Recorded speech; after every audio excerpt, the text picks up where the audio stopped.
préparer une attelle de type Tomine, type 25+, donc qui s'applique sur la face antérieure de l'avant-bras. Donc l'attelle va se mettre en position sur la face antérieure de l'avant-bras, donc je mets le patient la paume vers le haut. Là j'ai mesuré la taille de sa paume et je choisis la bande de résine et de jersey de taille en conséquence.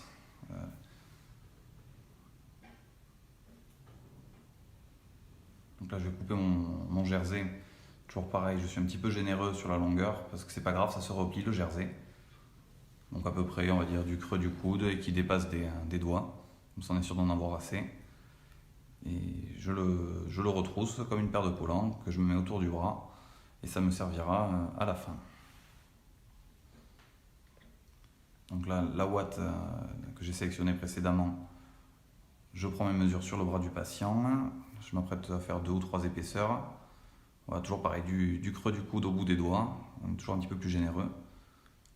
Là je fais mes 3 épaisseurs et ça se déchire très facilement, il n'y a pas besoin de ciseaux. Je le réserve de côté, ça va me servir de gabarit pour la résine. Donc là je prends une paire de gants, avant d'utiliser la résine, toujours utiliser des gants, parce que sinon ça colle énormément aux doigts et c'est très désagréable. Donc j'ouvre ma bande de résine. Donc là en l'occurrence c'est une taille 3, très souvent celle-là que vous allez utiliser. Je replie bien le bord de la bande pour éviter, c'est une zone ça peut être hyper abrasif quand ça consolide et ça risque de blesser le patient.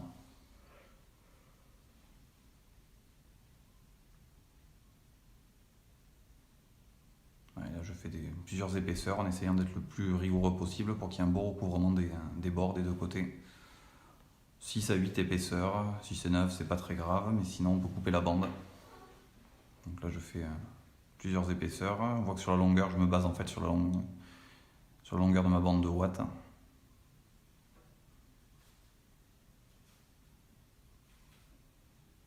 Donc une fois que j'ai déroulé la résine, quand je la mets, vraiment je tire pas dessus parce que ça se rétracte sinon ça fait rebiquer sur les côtés et puis finalement mon attelle fait plus du tout la bonne taille au moment où elle durcit. Donc j'essaie vraiment de la déposer.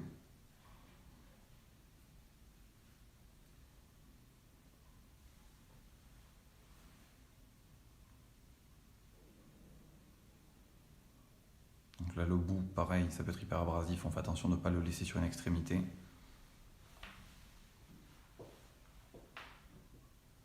Là, je me saisis de mon attelle par les deux extrémités que je ne lâcherai plus. Je l'immerge complètement dans de l'eau froide. L'eau froide c'est celle du robinet, mais surtout pas chaude, parce que sinon ça durcit plus vite. Et ça demande une expertise franche dans le geste. Je la pose humidifiée sur l'abceau et du plat de la main, je chasse l'eau qui est à l'intérieur. Je la dépose sur mes bandes de ouate que j'avais préparées. Et le jersey que je m'étais mis autour du bras, c'est à ce moment-là que je vais le dérouler autour de mon attelle. Donc là je sors le pouce pour tenir le jersey, c'est plus pratique. Et une fois que la résine est dans le jersey, que je suis plus en contact direct, je vais pouvoir enlever les gants, c'est plus facile pour manipuler. Donc là mes bandes de Nilex qui vont me servir à tenir l'attelle quand elle va être en place, donc je la dispose sur l'avant-bras du patient. Là je retrousse un petit peu le bord dans lequel il n'y a que du jersey de la ouate pour vraiment sentir le bout de ma résine. Quand il plie les doigts comme ça me permet vraiment d'identifier la première phalange. Et j'applique ma première bande Nilex autour de l'attelle. Pas de manière assez rapide, c'est surtout pour éviter que ça glisse le temps que ça sèche. Parce qu'après il va falloir le mouler sur le patient. Là je déroule, en fait je me rends compte que j'ai mis l'attelle dans le mauvais sens, j'avais mis le coton vers le plafond au lieu de le mettre vers le côté patient. Donc c'est pas très grave, comme j'utilise de l'eau froide, j'ai encore le temps avant que ça sèche. Donc j'ai simplement retourné mon attelle que j'ai remise en place avec le coton du bon côté cette fois-ci. Et donc là je remets ma bande de Nilex. Donc pas très, le but c'est pas que ce soit esthétique, c'est juste que ça tienne l'attelle pour pas qu'elle bouge. Donc je passe au niveau du pouce dans la première commissure.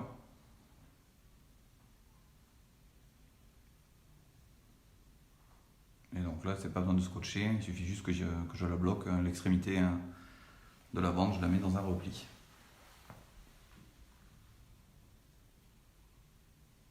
Donc là, une fois qu'on voit que je peux mobiliser un petit peu le patient, l'attelle ne glisse pas.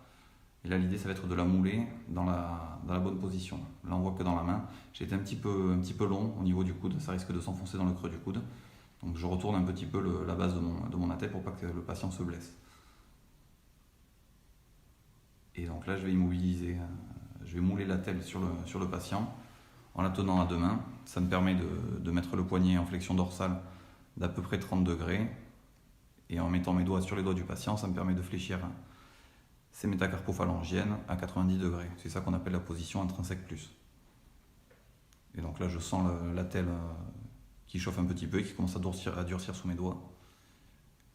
Donc j'applique bien avec le pouce, je moule bien l'intérieur de la main du patient pour que ce soit le plus près possible du corps.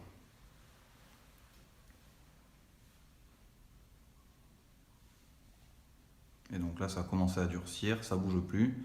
Le patient, il peut tenir son bras tout seul le temps que j'attrape une bande et que je commence à dérouler de manière un petit peu plus jolie pour les bandes de Nilex. Donc on fait bien le tour du pouce, il n'y a aucun intérêt à bloquer le pouce, hein. Vraiment si on le contourne. Là je libère le petit kiki que j'ai mis tout à l'heure pour bloquer la bande, pour éviter que ça fasse un gros repli. C'est pas très grave, c'est juste pas esthétique. Et je remonte jusqu'en haut de mon attelle. Et là on voit bien à ce moment précis que vraiment elle remonte un petit peu trop haut dans le coude. Donc j'ai bien fait de la retrousser. Et voilà, donc là je demande, c'est bien, comme le patient il a sa main gauche qui est libre, le temps que j'attrape une nouvelle bande, je peux lui demander de tenir la bande. Ça permet au patient de se sentir, ça l'implique dans le geste. Et puis moi ça me simplifie considérablement la vie, étant donné qu'il peut m'aider, ça m'évite d'avoir à demander d'être à deux juste pour ça. Donc là j'applique la troisième bande Nilex.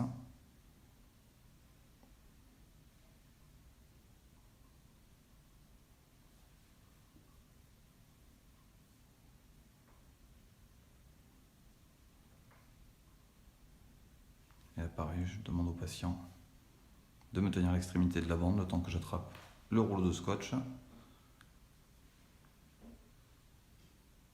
Ouais, que j'y mette une ou deux bandes de scotch pour tenir l'extrémité de la bande.